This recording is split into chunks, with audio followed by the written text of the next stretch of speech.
जीव दे नाहीतर तुझी नोकरी घालवू, अशी धमकी प्रेयसीच्या कुटुंबियांनी दिल्याने मुंबई पोलीस दलातील एका पोलीस कर्मचाऱ्याने आत्महत्या केली. मृत्यूपूर्वी लिहिलेल्या चिठ्ठीमुळे या घटनेचा उलगडा झाला असून त्याच्या वडिलांच्या तक्रारीनंतर वाकोला पोलिसांनी दोघांविरोधात सोमवारी गुन्हा दाखल केला. भैयासाहेब भीमराव वावळे असे मृत पोलिसाचे नाव आहे. परभणी जिल्ह्यातील गंगाखेड येथील भीमराव वावळे यांनी याबाबत तक्रार दिली आहे. त्यानुसार मुलगा भैयासाहेब याची 7 फेब्रुवारी 2026 रोजी मुंबई पोलीस दलात चालक पदावर नियुक्ती झाली होती. ते कलिना प्रशिक्षण केंद्र येथे प्राथमिक प्रशिक्षण घेत होते. 15 मार्चला सकाळी कलिना प्रशिक्षण केंद्रातून भैयासाहेब यांचा अपघात झाला असून ताबडतोब मुंबईला या असा निरोप आला होता. त्यानुसार भीमराव यांनी नातेवाईकासह मुंबई गाठली. त्यावेळी मुलाने गळफास घेऊन आत्महत्या केल्याचे समजले.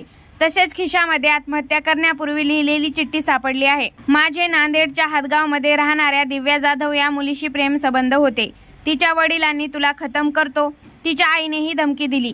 जीव दे नाहीतर नोकरी घालवतो अशी धमकी देत आहेत. त्यामुळे आत्महत्या करतोय, असे भैयासाहेबने मृत्यूपूर्वीच्या चिठ्ठीत लिहिले आहे. प्रेयसीच्या पालकावर गुन्हा नोंदवला आहे. चिठ्ठीतील अक्षर हे मुलाचेच असल्याचे भैयासाहेब यांच्या वडिलांनी सांगितले आहे. मात्र तरीही फॉरेन्सिक तज्ज्ञाची मदत घेणार असल्याचे अधिकारी म्हणाले.